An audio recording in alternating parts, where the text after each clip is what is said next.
Real VC, a podcast all about Ventura County real estate. My name is Reed Fish. I am the host and I'm the CEO of Upmarket Media. And man, am I excited because our special guest co-host today is Magda Nordahl.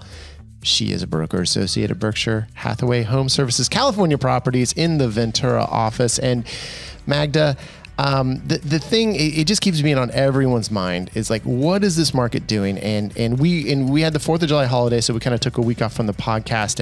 And I guess the question I want to start with is like, we had such a crummy start to this year. And it felt like spring just got delayed. That hot spring market that we're always used to just got delayed. And it feels like it's picked up. Is that it? Have we had the spring market and now it's just going to be eking it out for the rest of the year? Or do you think it's just a late blooming spring and summer's going to be strong this year? What's your feelings? Yeah, great question. Good morning, Reed. How are you? Good morning. I'm good. Awesome.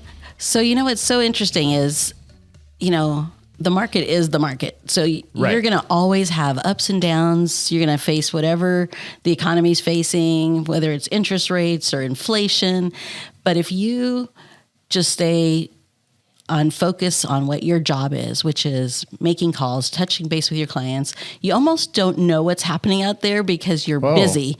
I mean, you're aware of it as a statistical information, but you can still be busy in an odd market, because you're just taking care of people. Okay. And so I will just say, buckle down, stay focused on your task and know the information, but that's not your job. Your job is to stay in front of your client and taking care of people. Right. So, okay, I think you avoided my question. What's your prediction on what the market's going to do? I didn't think you avoided it. The market has stayed consistent for me, but I think it's because I'm just taking care of people from over years. Right. Like one client was 3 years ago, I met an open house. So it's not like they instantly happen, but if you take care of people when they're ready, they're going to come back to you. So I guess I would say the market I have seen, we're still getting multiple offers on the homes that are priced well and beautiful. I'd say overall it's been a softer market for sure. Right. Oh, yeah. But not to the point where there's always people who need to buy and sell. Yeah. Well, and I think we're coming out of, always every year, when you have a holiday and especially 4th of July, and this year it's right in the middle of the week. So it's just a very awkward time to have it. And you feel like, everything just kind of dies around that. But I think we, out on Caravan in Ventura last week, I believe there were 12 homes, which I think is like at least double or triple the amount that there's been, the last few weeks, that when I've been at the Caravan meetings. So, I mean, that was a good sign. I don't know if it was just kind of a rush to get in before, the holiday. The big 4th of July sale. Yeah, the big 4th of July came out. And so that, I guess that's what I mean. I'm like, hopefully that was not like, that last gasp before, and that then the rest of the summers were going to eke it out. I did introduce a new property that weekend and held it open Saturday, Sunday. I had 30 to 40 groups both days. Wow. I gave out little flags, tie in with the theme. But definitely there's people out there coming to look. Right. Well, so when you have, I guess to get back a little to what you're talking about in terms of taking care of people, I do want to ask how you strategize in this kind of, I think you put it, an odd market or a something market, a soft market, for the last few months, because there's been, as we've talked about on this podcast, there's been, 35% fewer listings than there have, year over year. So how do you take care of your buyers in this situation? Because they're seeing their buying power decreased quite a bit by the rise in interest rates, even though they're still historically, decent interest rates. When you're used to 2.5% or 3%, it's a lot different. How do you, coupled with those interest rates and coupled with nothing on the market, how are you servicing your buyers and how are you keeping them engaged and, not losing hope, right? Right. And that is our job, is to keep them hopeful, show them what is available. I think it's maneuvering through whatever the market is doing. So rates are a little bit higher. You go, okay, so now their buying power may have changed. Does that mean we're going to look at additional markets? Are we going to increase to looking in Camarillo, Oxnard, Ventura? Where do they want to live? How does that affect the number of properties? So I like to encourage them to view more listings and then let's take a look at them. And so they either have to adjust the price of the home that they're going to buy or the area that they're going to select from. But there are homes on the market. And if they're ready and need to buy today, then we're going to find them a home. Right. Well, but when you have those buyers who, and I know, I mean, we're kind of dipping our toe in a while back, but with interest rates, I'm not sure that it's going to work out for us right now, of having that, like, I feel like we didn't even look that much, but then there was like a bit of fatigue and you're just, and frustration, we're never going to get anything, not in this market, how do you do you have a special trick for kind of keeping your buyer spirits up? Well, again, it's our job because we deal with this on a daily basis and they're just feeling the frustration. Right. So you just got to keep them encouraged. You got to tell them, okay, if you do good, where you're building their expectations properly in advance. All right. So we may have to see more offers. We may have to put more offers. We may have to open our market. So tell me what your goals are, what your timeline is, and let's talk about that. So you're just going to set expectations so that they are understanding that this is normal for today's market. And truly, if they want to buy a house with interest rates, we've kind of adjusted some of that thinking. We've seen more clients coming back on the market. They took a step back initially, and now they're kind of getting used to it. Lenders are offering different programs. If you refi within 2 years, there's no refi fees. I mean, so there's some really different avenues that we can continue to show them how to work with the system we have today. Yeah. Well, I do think, you just have to kind of, adjust to the quote unquote new normal, right? Because it does, when you're used to 3%, well, if that's gone for 2 years, that's going to be a distant memory, is that 3% rate. So, I mean, I don't know, but my first house was 15% or something. So, what is the normal? The normal is whatever it is that day. Right. And if you can afford the house and then you can adjust the rate later, I know you've heard the phrase many times where you marry the house, divorce the rate. You marry the house, date the rate, divorce the rent. Right. And it's always better to buy than to rent. It's always better. You're paying someone else's mortgage. If you said, oh my gosh, I paid $2,000 a month times 12, that's $24,000 that I gave somebody toward their mortgage instead of for myself. And so whether you have to buy a condo to start, take that equity in a couple of years and transfer it over. Plus after, if it's your primary residence, you're going to be taking equity that's tax-free that you could take to your next property. I mean, well worth it. Yeah, that's good. As a renter, I feel like a chump. So thank you. It's okay. We'll talk afterward. Okay. All right. Oh, perfect. Oh, you're smooth. I see why you're so successful. So setting expectations, I that kind of piqued my interest when you say that, because we can struggle with that in terms of our business. I think, for any kind of relationship and any kind of business, trying to set those expectations are really paramount, because, we have a certain set of expectations when we go in and shoot a property, right? It needs to be photo ready at the time of the photo shoot, because we're not stagers, we're not cleaners, and we don't have that time built into our schedule. We're always happy, of course, the garbage can needs to be moved or whatever. We'll chip in and do that. But when, we show up to a shoot and then that's when the realtor shows up, if our appointment's at 10 a.m. and they show up at 10 a.m., oh, that's a bad sign. Because you're like, oh no. Or if I've been there for 3 hours prior and we're still not done. Yeah, no, well, but at least you were there 3 hours prior, right? So that's the thing, is like, we always try to set those expectations, and we have even like a home prep checklist that we'll send our realtors that then they can give their homeowners. So the homeowners know what to expect, because realtors kind of know, but the homeowners, they've done this once or 0 times or 2 or 3. They just don't have a sense of that. And we find that when we are successful at setting those expectations, it just makes everything go smoother.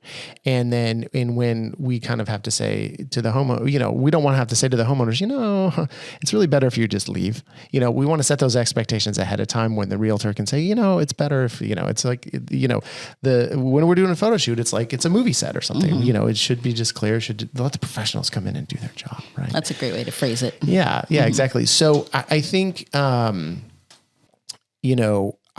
I've noticed that some of the, just on the selling side, even that some realtors do a really good job of setting expectations and some don't. And some, I think what happens is they want the listing so badly that when the the homeowner suggests some insane price, and that makes the realtor look at me afterwards. Oh, I can't believe they want to ask this, but I feel like the realtor just didn't set the expectations correctly in order to get the listing. Yeah. Well, price is a tough one because it's their house. Yeah. All we can do is explain to them, here's what the market does. There's 3 pricing strategies. You could go just a tad below, right at market value, or what we call retail value, where you're expecting that if it doesn't sell within a couple of weeks that you're going to put it on sale and reduce. Right. So that's setting expectation as well. Right. And it's their choice. So our job, I tell them I'll never not take your listing based on price, and I will go to the moon and back marketing and helping you, strategize so that you get the best dollar for your house.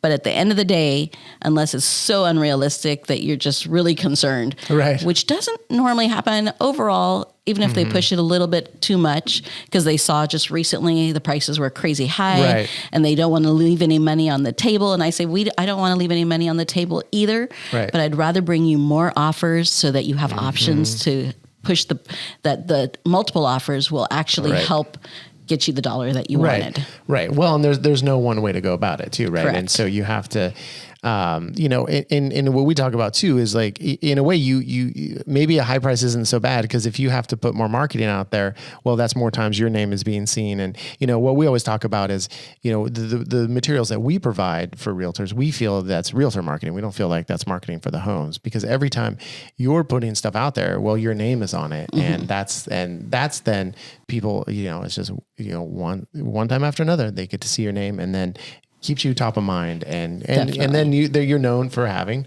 top-notch marketing materials. Definitely.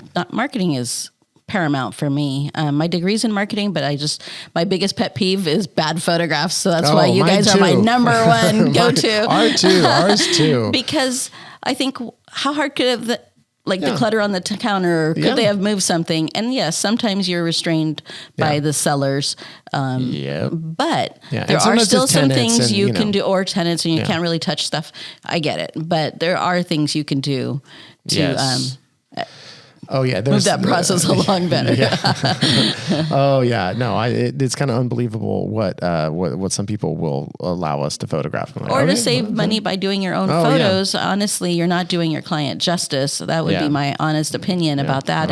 Your opinion is aligned with ours. So that's really well, good. it's really, because think about it, the number one place that house is going to be seen to get an appointment is online. Yeah. They need the best photos they can. Yeah, for sure. Well, so when you do have a listing, and when that listing is coming out, and especially in this type of market, well, I mean, whatever, you probably don't change it that much, but what do you do when your listing comes? Because you just had one a couple of weeks ago.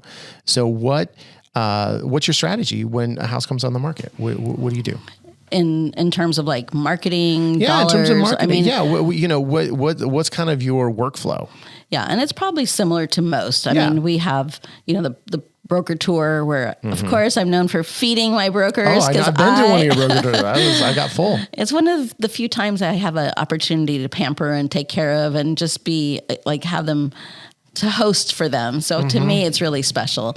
I love giving them the full treatment, the wonder. So anyway, so that starts with my marketing, is to showcase the home.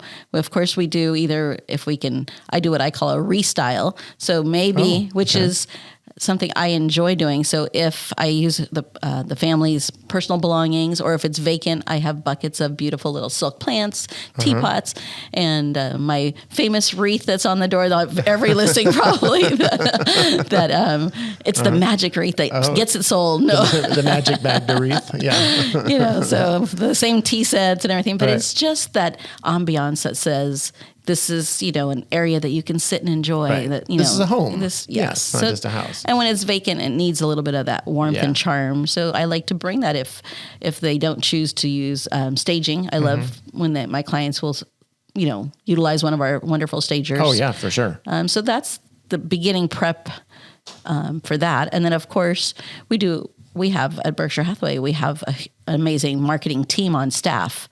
So they create my 4-page brochures, and they send out automatically to quite a few websites. And we have a huge package of media that goes out instantly on our behalf. Okay, that's nice. And then you're holding the broker open. And then are you doing any other kind of events around the launch of the property?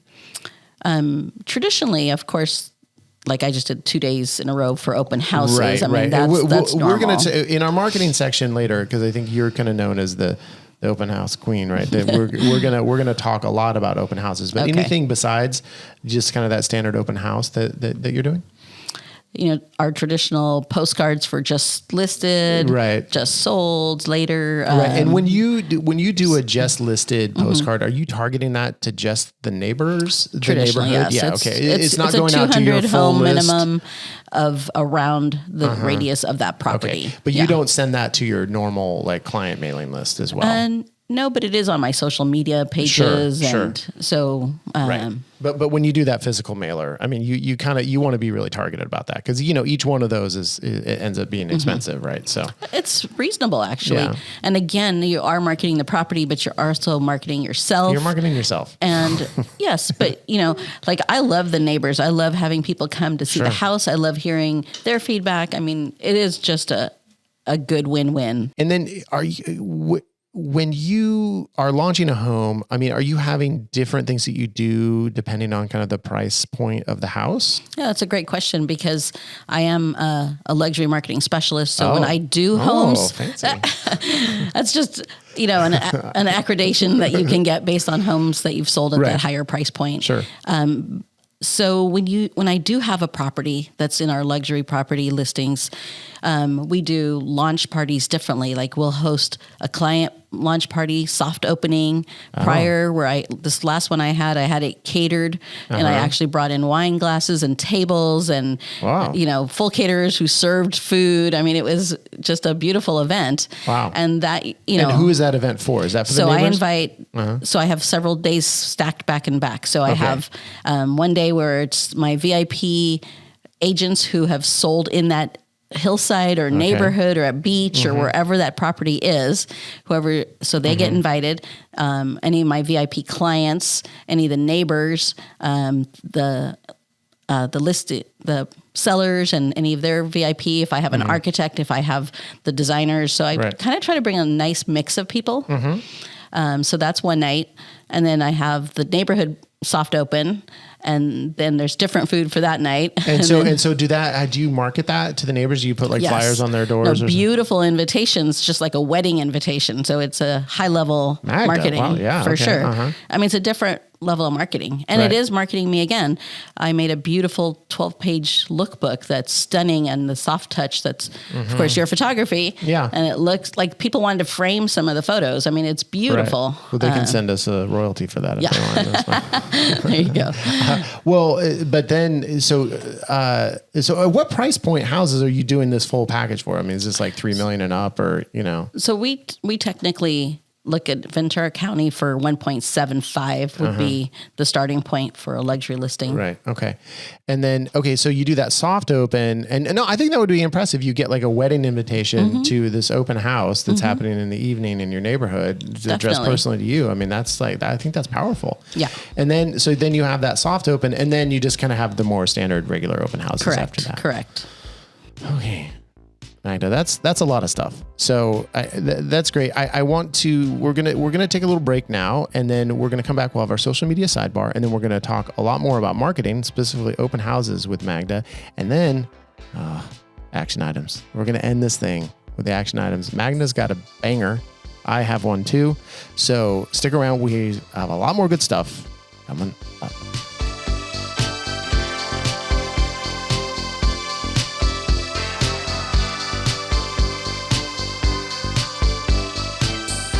All right, now we have our social media sidebar. And first, I just want to have a quick word to say thank you to everyone who's been listening to the podcast so far. Thank you for everyone who's come up to me in person and had kind words about it. Your support means everything. That's going to how this show is going to grow. It's how we're going to be able to keep doing this. And we're so happy that people are liking it. And so really, if you do rate this show, 5 stars only, please. We love 5-star ratings. Anything else, those are we like to call those private ratings that you can just keep in your heart. And then also, subscribe. So make sure that Real VC is going to come into your podcast app of choice every other Tuesday when we come out. And if you want to follow along on social media, we are posting on our upmarket.media social media accounts. We are posting podcast content on there. And then we also have video versions of this on our YouTube channel. We have a special channel devoted to the Real VC podcast. You can search it there and you'll find it. So Magda, social media. I'm just going to go ahead and run down where we can find you. Your website is magnanordal.bhhscalifornia.com. Right. And so your name is MAGDANORDAHL. So if you Google that, you're going to find all this stuff. But on Instagram, you're realtor_Magda. LinkedIn, you're Magda-Nordal. And then Facebook, Realtor Magda. And then you said your YouTube channel is... I do. Yeah. I love it. It's a work in progress. It always is. Ours is too. And I have to remember to move the videos that I create over there. That's another element. I know. We do that too. We're producing videos all the time. And it's like, well, we got to be posting these all the time. But it's just that one extra step you got to take. And, so, yeah. So you just search her on there. You can find her. Come on. You guys know how to use Google. You're realtors. You're smart. There you go. There we go. Let's do this. So what, how active are you on social media, would you say? I'm definitely active. I like being on social media. Of course, Facebook is all of my friends and family and everybody that, you connect with and keep in touch with their children and it's just lovely. I definitely am a Facebook girl, but I've really built my Instagram and my LinkedIn. Those have ones. Right. So do you think you're cultivating business from your social media accounts? You know what? I did get a listing because of my LinkedIn account. Hey. So that definitely brought some presence, and then they looked me up, and then it did work out really well. So it's all marketing is a package deal where, they're seeing you in a variety of elements. They're seeing your family. They're seeing what you're doing. They're seeing the homes you're selling. So it's a little snippet picture of who you are as a person and what you are accomplishing. And you're posting personal stuff on like your Instagram. You're not separating your personal and your business Correct. stuff. I do have it blended, but I try to keep the really family stuff on Facebook, and then Instagram might be family, but just a little touch of it. A little touch of it. Yeah. And then you're managing all this yourself, or do you have an assistant? Far. Yeah. How's that going? I do have a couple of Keeping Current Matters feeds on my feed, and so that gets me some really good content about market updates. So that I feel is really a nice element added to what I put on there. Right.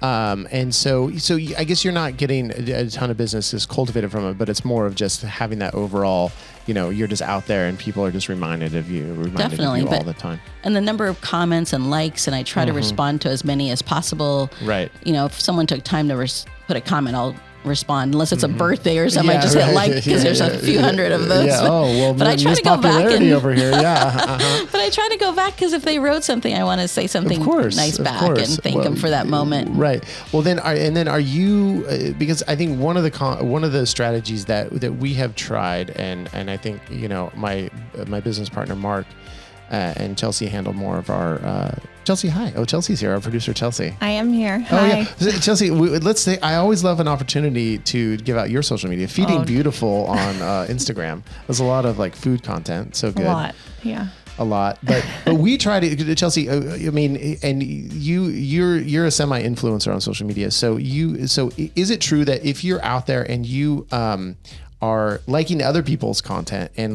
commenting on that can actually feed interaction back on your feed? Yes. Yeah. Any interaction is good. It just builds all your numbers. So responding to stories. What's our numbers? You mean helps you in the algorithm? The algorithm is not really a thing anymore. It's more about your insights, your insight numbers. So anytime you respond to someone's story or comment and interact in any way, it helps build your awareness. And so you can see if you look on your profile and click on your insights, you'll see the graph table. Okay, and is that for personal accounts or is that just a business account? It might be just business. Because your account is a business account. Yeah. Your account is a business. Yeah, but I think most people trying listening to be a more Well, yeah. Well, I'm trying to be more of an influencer, but I'm not very good at it. Oh yeah, yeah. Her thousands of followers, I think, would disagree. Right. So I think what I guess my point was there's been moments where we're trying to also, interact with the people we follow, and that it's not just always about putting that content in your own feed. It is about interacting with other people. Yes, definitely. Yeah. And I definitely appreciate how you've added that element of tagging our properties. Oh, nice. That was relatively within the last year, I would say. Mm-hmm. And I think that's another way that you're promoting us and yourself and the content. So I think that's been a really nice addition. Yeah, and we've talked about it on here is what we've every week now, because we decided, because it just changes so often, like what is what's the best thing to do on Instagram that's going to get you the most interaction.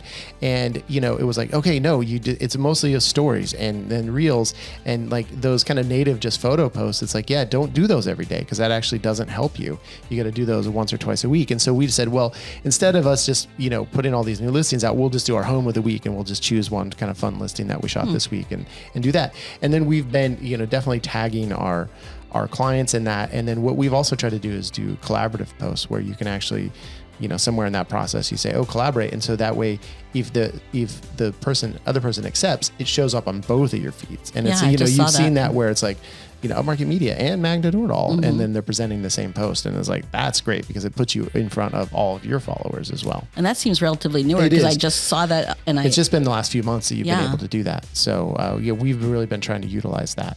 And then the other thing, Chelsea, the newest thing we should touch on it is the carousel post, right? Yeah, and I was just going to bring that up too, because I've noticed, numbers aside, really building community is the biggest thing right now with social media.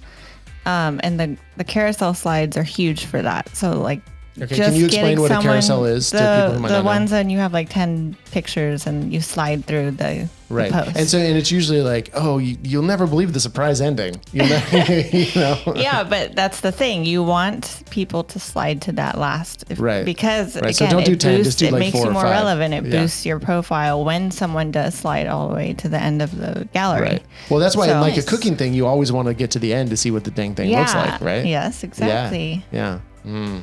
Oh. And then you want to eat it. No. Yeah, well, so you do. You gotta follow Chelsea over there on Instagram, and you're gonna be mouth watering, all the time. All right, well, great social media talk, crew. Yeah, appreciate that. Okay, we'll be back for a lot more marketing talk in just a sec.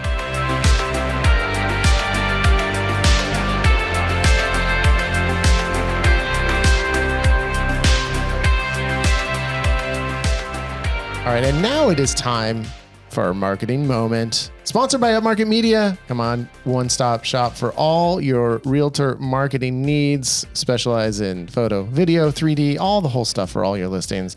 Give us a call. You just heard Chelsea in the social media sidebar. If you call our main line, you get to talk to Chelsea. She'll book you right up. We'll get it done. You call us with any questions. You call. We got you. And Magda, I think we always think about marketing because we're a media company as media, right? So that's our vested interest, and that's where we're always talking about. Well, if you have photos, if you have video, but I think there's a lot of kinds of marketing. You have a degree in marketing, but yes. I think from what I'm understanding, one of the most powerful forms of marketing are open houses. It's this kind of face-to-face, one-on-one interaction marketing. So, definitely. And I know you are known as the queen. You actually, I think, boot camp new agents on doing open houses. So can you give us like a little nutshell on what you think about open houses and how you strategize and what your workflow is for that? Yeah, definitely. I think open houses are where buyers are, right, and sellers. And I like to do the numbers at the end of the year and see how many of my listings and sales came from open house. And it's usually over half. I mean, it's really high. And now at least 30%. I mean, but initially, my first few years, would be 60% open houses. I mean, it was high because I was a new agent in the new community. And so as I would meet people, I didn't have that client base and sphere of influence that I have built over the years of being here now. Mm-hmm. And so, and I still find it my number one new, buyers. Right. Currently, I have 3 or 4 listings that one of them, I met him at an open house 6 months ago, another one 3 years ago, another one that was a little over a year ago. and one more was about a year ago. So 4 of my current listings were open houses. Wow. And not recent, but they were over time. Right. So Well, it's definitely that follow-up and nurturing. Yeah. And yes. Well, so what is the nitty-gritty of exactly how you run an open house? And I think from my perspective, you're coming with a little bit of advantage because you're a very, well articulated, kind. Is it kind seeming? I don't know if you're actually kind, and personable person, right? So I think you're very easy to talk to, and not all of us have those gifts. So I think you're starting with a little head start on people. Let's be honest. But how do you go about just that day of the open house, and how you interact with people when they come in? Well, it starts prior to the open house when you're thinking. So you're running a market analysis for the neighborhood so that you know what's been selling in that neighborhood, because you're going to also have neighbors coming. Right. You have like 3 types of shoppers. Okay. You have the looky-loos. Yeah. They just saw the sign. They're interested. You've got buyers and sellers, and you've got neighbors. So those are your 3 key people. And everyone that comes in, I have different questions. My very first question I ask each person is, well, how did you find our open house today? Because if they said they saw my signs, they're looky-loos, they're driving by, or they hadn't been online. If they found it online, they're active buyers searching. Right. So if they're a neighbor, there's just different questions to follow up. So when it's the looky-loo, do you keep them at arm's length? Never. Oh. Okay. Okay. So Hot every single person, I always say, well, that's awesome. No matter where they found us. But it tells me how to target the conversation. Are you looking at other open houses today? How long have you been in your current home? Do you own or buy? So there's different questions you're going to ask. If it's a neighbor, I always say, oh, well, that's awesome. How long have you been in the neighborhood? Which floor plan? Is this similar floor plan to yours? How have you done any fun upgrades? Right. I'm a forever agent. I love to be a resource to people in the neighborhood. So I'd love for you to keep my card. If there's ever, you need a plumber, a handyman, a cleaning lady, I love taking care of clients for the life of their home. So that is a different strategy of who we are. We want to be a resource to every single person you meet.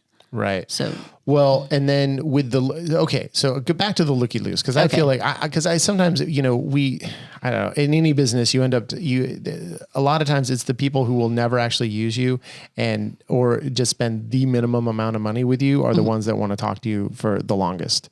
And like when you are, you're in an open house situation, and there's multiple people coming through. Right. How do you weed that out? Right. Because to be honest, you do want to help people, but you also want to make sure that you're spending your precious resource, which is the time that you have there. You want to spend it most effectively in order to cultivate more business. And when you have that looky-loo, I just drove by and I saw it, then how much do you engage them? Well, and sometimes they don't give you the full story. Right. And it doesn't mean they're not going to buy in the future. Right. So your whole job is you say, that's awesome. And then, because it is awesome that they're here. This is why I'm here. Right. To meet them. And so I say, well, here's a brochure. I'd love for you to give me feedback, what you think of the house. Do you currently own or do you buy? Have you thought about any future marketing, any needs in the future in the next 5 years? What are your thoughts about staying in the area, moving into a different property? You can it's a lifestyle of different needs, and it changes every so many years for everybody. Are they getting married? Are they young? Are they older? Do they have children that might need me for buying a house? So it's really just being personable. You just treat everyone the same, is what you're saying. And I will tell you, and I don't realize that I'm being different for anything, but I've had people actually say at an open house, at the end of my current client that you just staged or photographed for me, said to me at the end of meeting me, you didn't know you were being interviewed, did you? She goes, I go to open houses to interview agents to find who's going to work for me. Right. Or with me for my next property. And that's just so interesting. Life is an interview. Yeah, absolutely. Right? Yeah, for sure. But it's very interesting to have somebody say those words to you. Right. Well, but it always is. I think that's a really good way to look at it. And that's and you want to present yourself in the best possible light while being honest about who you are. And that's the thing is I feel like for you, like I really believe all that coming from you, that you just want to be there to help and you want to be this resource, and it absolutely enhances your business. But I think that's also how you want to live your life. Yes. And I think some of us aren't, I'm not as helpful as that, right? I try to be, for our clients, but I don't have, for the general public or whatever, I just don't have the, like, I couldn't do that. I couldn't sit at an open house and just, So I will tell you, or maybe I could. Very interesting that you say that, because we all have our own style. Right. And when I am doing the onboarding for our Berkshire Hathaway agents for California properties, when they come on board, they have a training program, and I just do strategies for open house. Right. And I tell everybody, this is my verbiage, change it to be you. Right. It's only authentic if it's you.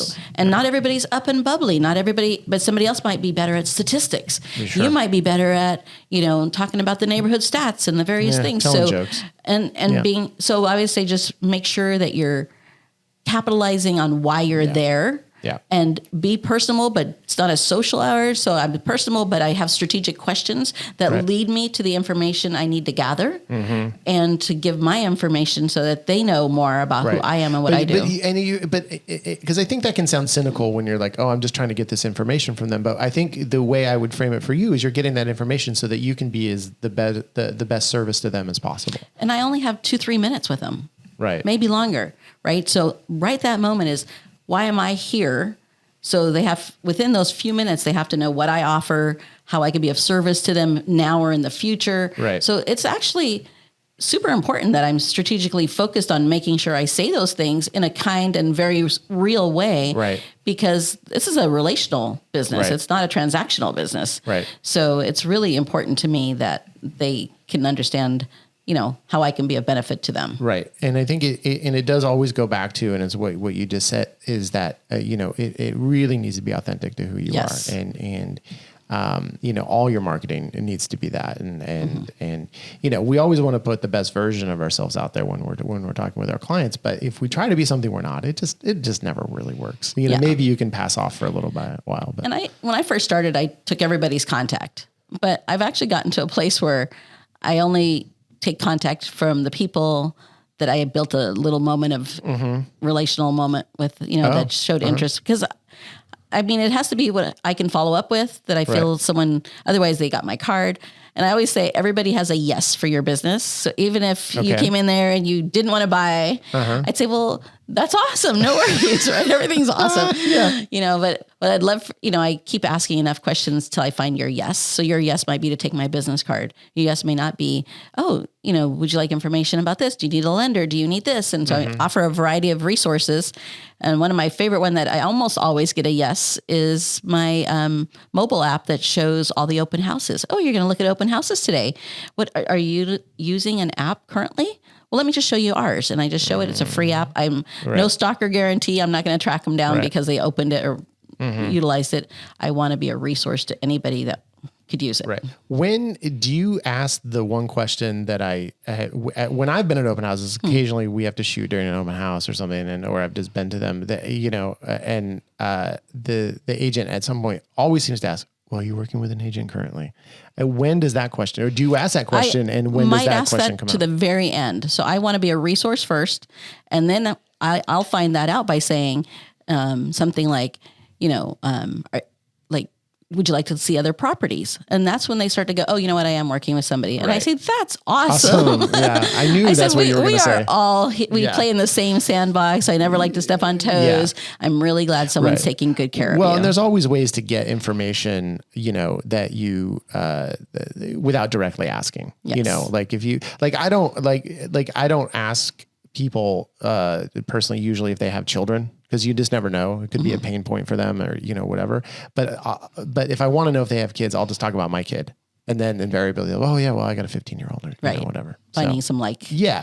So if you talk, and I think that's if are you interested in seeing more properties, then they're going to have to finally disclose. Yes, because we live in a community. I'd rather have honest, real relationships with my colleagues, and also the ethical, because I want the same treatment for me. Sure. And they're going to be my buddies for life. Whereas the client comes and goes, and there's no joy in anything that's not perfectly yours. Right. Yeah. Well, okay. So you ask all those questions at the open house, and then you're promoting the open house. Well, you have your app, but if people don't know the app, then that they're not going to get there that way. But otherwise you have those. But and now we're talking the garden variety Saturday, Sunday open houses, not the exclusive ones. Are you just drawing people in by placing your signs around the neighborhood? We actually do a lot of social media. The company does, as well as I do. And we do sometimes, if it's a new listing, we pay for additional exposure areas for the property. Okay. So it's being promoted, by your brokerage, by the Berkshire House, by our brokerage, and so that's one. But we also the signs for the realtor ones, we do send out emails to everybody to invite them to come. Right. And you promoted a caravan and you know all that. Yes. Well, but before we started recording, you did say, and I just want to ask you about that. You said, even if no one comes to my open house, it's still a success or something. You said absolutely. Something along those lines. I mean, your job is to draw attention to the property. Right. And of course we get attention to us as well, because your name is on it. You're on social media as you're hosting it. You've hopefully done something with the neighbors. I do what I call my little 10 house door knocking, and I don't do it faithfully, I have to admit, but when I'm pushing myself, I say I can do 2 houses on either side of the house and 6 across. That gives me 10. So I can do 10 door knocking. That's doable. Right. And you do that on the open house day? So I do it usually the morning of the open house. Right. You say, I'm going to hold this open. So I invite them. And then I usually bring a little magazine because they're a neighbor. I actually print out the market report for their neighborhood only. Right. So it says it's called activity in your neighborhood. Right. So I try to have that, and I keep extras with me in case other neighbors come in. So if they came in and they said, I'm a neighbor, I'm like, well, that's awesome. And then I give them a little bit of information. Awesome? I swear every time. And it's authentic, a joyful way of saying, great, you know. Yeah, of course. Well, to me, that would be easy, because I would be, if I were a realtor, I feel like I'd be daunted by that whole door knocking thing, because you're just like, well, I'm just a realtor. But when you have something to talk about, right? When you have that, it's like, hey, you see that house over there? I'm holding it open today. I just wanted to let you know, because I know a lot of, whatever. And then it's like, you feel like there's a reason for you to be there other than you're just selling yourself. And that's probably why I don't mind doing it then. Right. And I also feel like too, because I'm like, and we love our neighbors. We want you to come take a look, because you're one of our best marketing resources. Because once you've seen the home, when you share it with your friends and family, you'll know about the floor plan and all the upgrades that have been put in the property. Right. So, and you may know someone who, that people can help choose their neighbors. They say, I have a buddy who's, looking. And you'd be surprised. Neighbors feel embarrassed. Like they're always like, they walk in there like, I'm just a nosy neighbor. Right. And so that's where you have to make them feel welcome and comfortable. Right. Yeah. Right. Because they belong there too. We want them there. Yeah. They're just spying on their neighbors. And but they do say one out of so many homes in the radius will probably put their home on the market. Like the one that I have coming up in 2 weeks was down the street from an open house a year ago. I feel like they cluster. Yeah. But it was a year ago, but it was still the same street. So connecting with the neighbor. Exactly. Well, that does seem just a great way to meet, because it does seem like, realtors will do that, where it's just like, and especially if they live on that street, all of a sudden you'll say they just, they sell like 5 houses on the same street. It just, listings beget listings, right? And especially, and the closer a home is to that listing, the more of a chance you're going to be able to land that, I think. And you want to be that face that they remember, and somebody that was kind, that had resources, that knew their information, that had the stats. I mean, that's important. Right. Again, it is part of that interview that you didn't know you were on. Right. Well, yeah. And just even having, like you say, if no one even shows up to the thing, it's like your signs are out there all day long. Which has only happened like maybe twice in, Well, it happens. And you do feel like, so your open house. So I will tell you, this is an interesting thing. When I first started, like, again, newer in a community. So I did open houses throughout the week. Like I would just look for listings that were vacant, and I'd ask my colleagues, hey, can I hold that open? So if it was near a school, I did a 12 to 3, because that's where pickup would be. Right. If it was good, busy traffic, I'd do a twilight. And I even had an agent one time pick up my sign and call me, and he said, hey, I just picked up your sign. I think you left it from the weekend. And I'm like, no, I'm doing an open house right now. He's like, I'll go put it back. Right. Well, so that's they're not used to that. Right. That's the other key with open houses. It doesn't, I think it's obvious, but I think it just bears repeating. It doesn't have to be your listing to do an open house. And in fact, if you're a newer agent, it's probably not going to be your listing. Right. And honestly, like I was holding an open house my first year, and we didn't get, like, it didn't sell. They decided to it was for another agent. They decided to rent it because they didn't get the, bites in quick enough. And one of the neighbors came by and had wanted it, but then it was now rented. And so I said, well, there was another property that also is on hold. Let me call them, and ended up getting that house for them. So I ended up listing their house, selling them the house that was on the same street. And then another neighbor came over, was a renter, and he said, I've been renting here, but they don't want to sell. I'm like, I'll be right over after the open house. And I tripled all three sides on my first year. So it's like being quick and responsive to meeting. I'll be right over. Right. And it's, follow up. And I had to dig, and I had to call the other agent and say, hey, your house is on hold. Right. Is there any possibility your client would like to still show it and sell it? Right. And I was able to pull it off market and get it for this client. Right. And you find that other agents are usually pretty willing to let people hold their houses open. If it's your office, for sure. If it's your office, yeah. And that's, most agents like to hold their very first open. But then if, like, I have 2 or 3 properties, well, I can't hold them all open. I want to represent my client. Right. So yes, absolutely.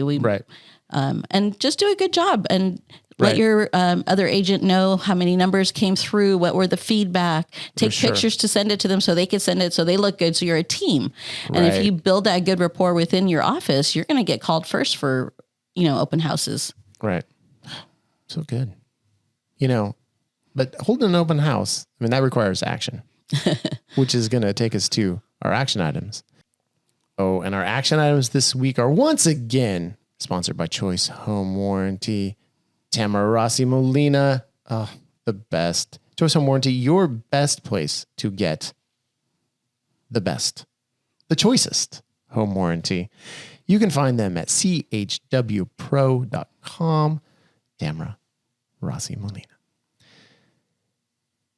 Magda, I'm going to go first on my action item today. Yours is going to be so good that I want to finish strong. Mine is simple. Action items should be simple, but I want everyone who's listening to this, who has an Instagram account, to do a carousel post. We talked about it. That's how you're going to be getting engagement. So just do one, even if it's of your dog, whatever it is, do a carousel post. It doesn't have to be good old upmarket media photos on there. Whatever it is, just experiment with doing something that tells a little story with the photos, and that where someone is going to want to go to the end.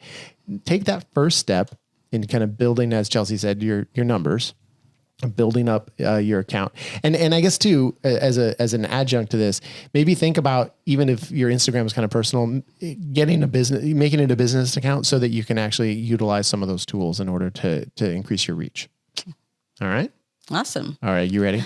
All right. So I was thinking, since we've been talking about open houses today, I'm going to challenge about open houses. Okay. So I would like to challenge that 2 things. 1, go back and look at all your contacts from past open houses and reach out, whether you put them into your CRM or you've been keeping them in a notebook, handwritten note, phone call.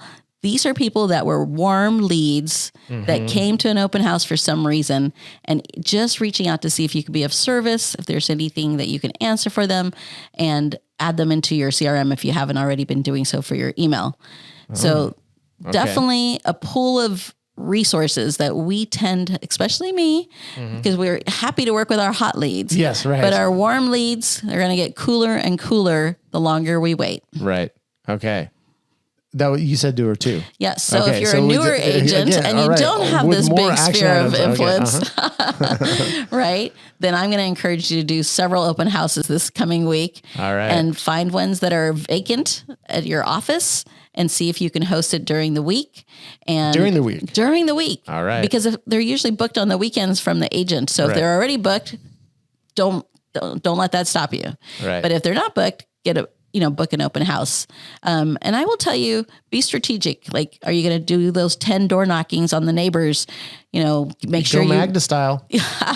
Well, being prepared and, having that information about the stats of the homes that were sold in their neighborhood, and having your questions that you're going to ask so that you could capture their information, and to always be a resource and care about them in a way that's so genuine. But I know you'll do that anyway.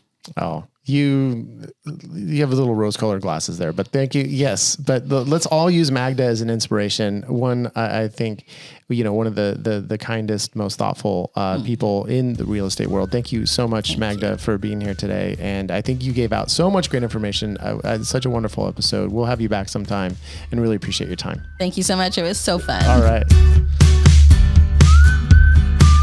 Real VC is a production of Upmarket Studios. This episode was produced by Chelsea Froelich and edited by Bethany Diedrich. We'll be back shortly with a brand new episode, but in the meantime, we hope that all your transactions will be smooth. Thank you for everything.